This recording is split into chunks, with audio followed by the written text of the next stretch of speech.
Well, you can pretty much tell what this episode is going to be about. This episode's going to be about how I received the passion for fishing. And I thought it would be appropriate to film it in beautiful Wyoming at one of my favorite fishing holes. So here we go. Let's get started. The sun's going to come out and get in my eyes here in a minute. Let's see, this last episode we did, it was kind of difficult for me to talk about, but this was going to be a lot easier. I promise I won't get emotional in this one, but I think I'm going to get emotional around the episode where I talk about being stalled out in my marriage. And that's the last episode in chapter 1. So I'll warn you before I get to that one, but that was no bueno. But anyway, let's talk about the passion for fishing. I've had this passion for a long time, and I tried to remember some of the stories that helped me actually develop this. So I have a couple pretty cool stories, but let's start with this one. This was in 1971 in July, and I used to spend the night in the backyard in the tent a lot, and it was really fun. Almost all summer I'd stay out in the tent in the backyard. It kind of kept me away from any kind of unsafe place. Believe it or not, I was safer in the tent, I felt, as a boy. So we my childhood friend Pat, I told him, asked him if I could use his name, and he said fine for these videos. But he and I did a lot of adventurous stuff together when we were a kid. And this one particular night, we were staying out in this tent and got to be about midnight, 1 o'clock. And we decided to go for a midnight walk. And sometimes we did that. It was really fun. So we were walking down the main drag this night in the middle of the night. And he says, I saw this. I wanted to show this tree to you. And we walk up to this tree, and this whole tree is moving. I'm like, what the heck is that, Pat?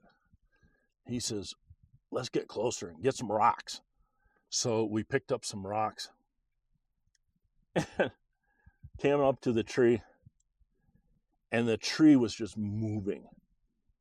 And the tree was infested with very large rats. Not your mice kind of rats size. Very large rats. So we were throwing rocks at them and all that, and they were scurrying around, and they all went down this one hole. And we had so much fun chasing them down the hole. So we brainstormed the next day, woke up early, and we got our ice fishing gear out. We're like, hey, let's see if this will work. And so we scurry over there, and we got some cheese out of the fridge. We go over to that spot, and we unwrap some line, and we lower a treble hook with some cheese all mashed on it, lowered it down this hole. And real quiet. And sure enough, we looked in the hole, and we could see a little nose going over the cheese and grabbing it, going back up into the tree, inside the tree, and we're letting it have all the line at once. And we give it a bunch of line, and then all of a sudden, we'd pull on it and start fighting the fish. I mean the rat. And we're pulling it out, and I'm like, we didn't think through this. What do we do now? And we get it out of the hole. So I do one of these things. I got the rat going like this around my head, and I throw it out in the middle of the street, landed in the middle of the cars, and the cars just run it over. Now it was great fun. Get the hook back and do it again.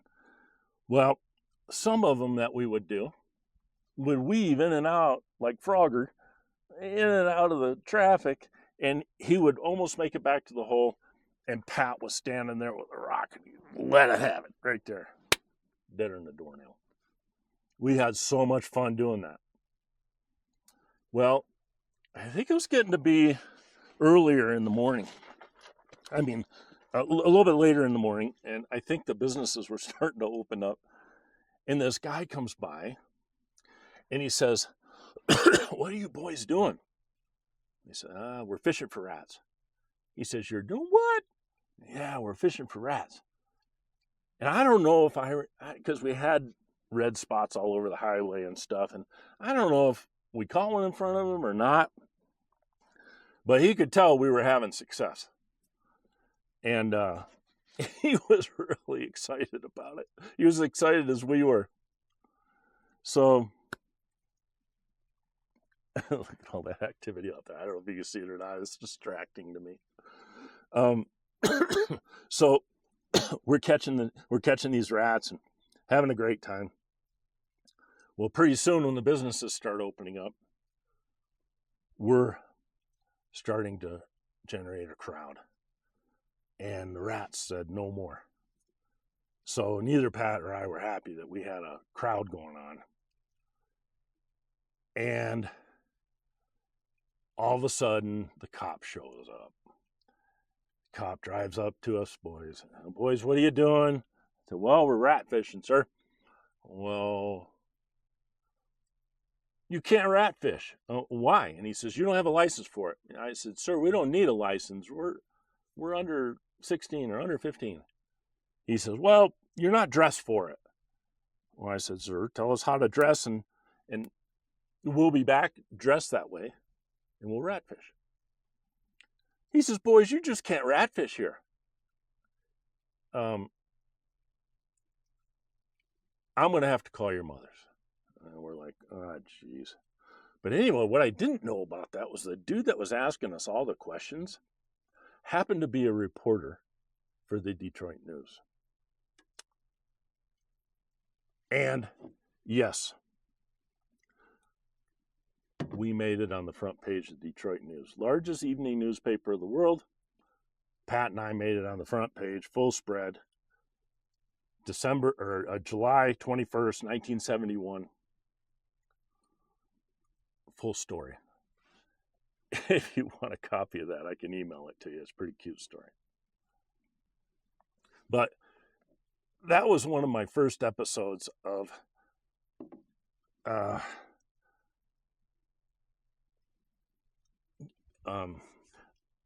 really having a great time. And we were actually fishing, but it wasn't for fish, it was for rats. But it didn't matter because Pat and I enjoyed, and I asked to use his name, and he said it was fine.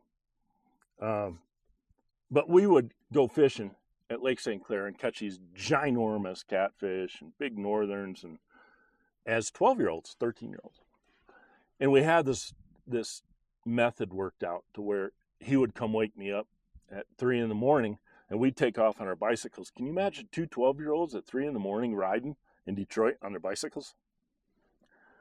And the cops would pull us over and they'd say, "Boys, where are you going?" And we'd say, "Well, we're going to Lake St. Clair fishing. And we got to get there early to get the big catfish." And a lot of times the cops would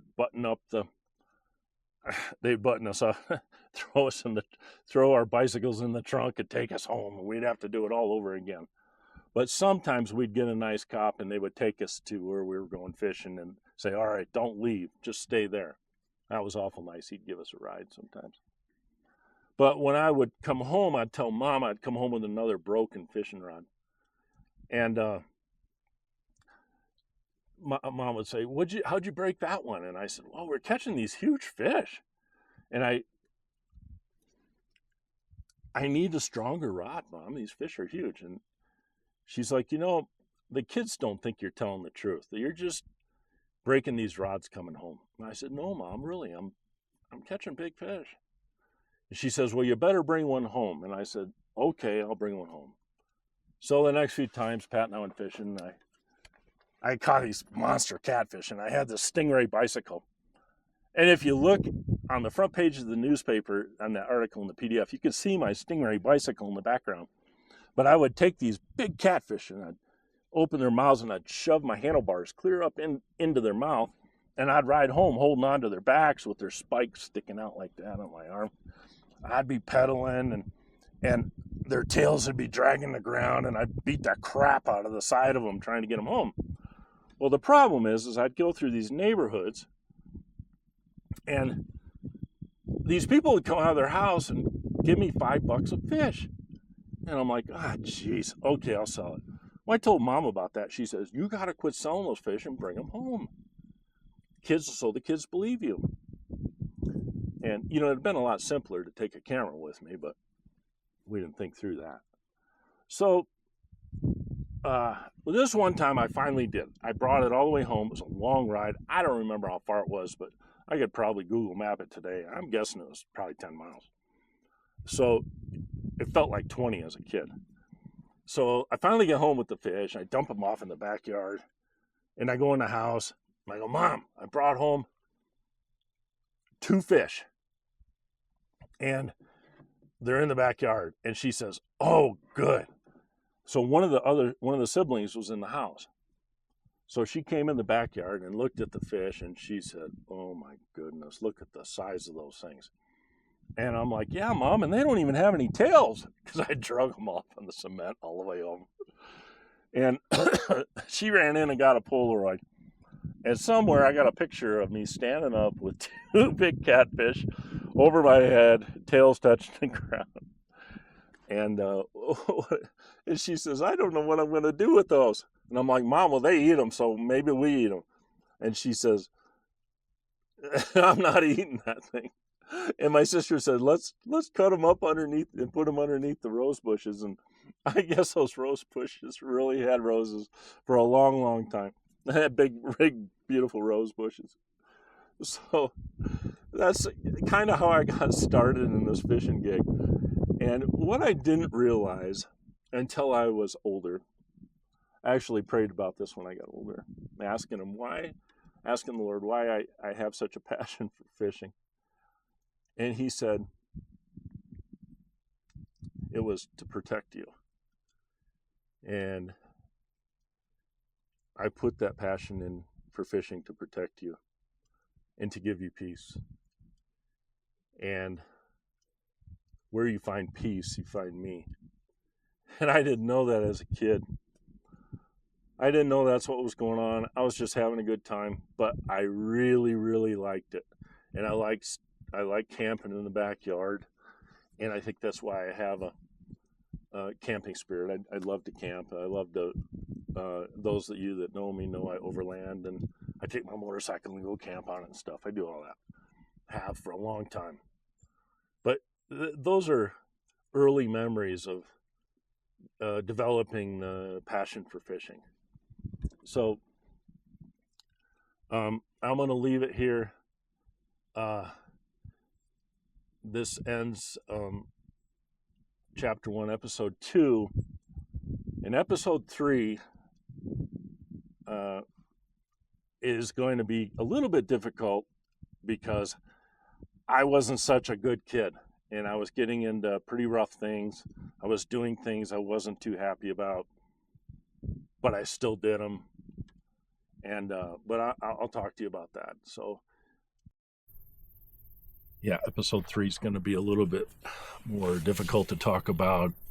Getting into bad stuff as I was a kid. Wasn't too happy about it. But I turned into a little bit of a juvenile delinquent. Not a little bit, but I did. And I'll talk about that in episode 3. And but I didn't know at the time that the Lord was watching over me, even though I wasn't doing such great stuff. So I'll leave it here, and I'll talk to you later. Thanks for joining. I really appreciate you following through with these episodes with me. It's important to me to do this book. And I love that you guys are giving me all kinds of feedback and everything. Yeah, I took my sunglasses off because I had people asking me to do that so they could see my face. So anyway, thanks for the feedback. I appreciate all you guys. And again, email me if you want a copy of that newspaper article. We'll talk to you.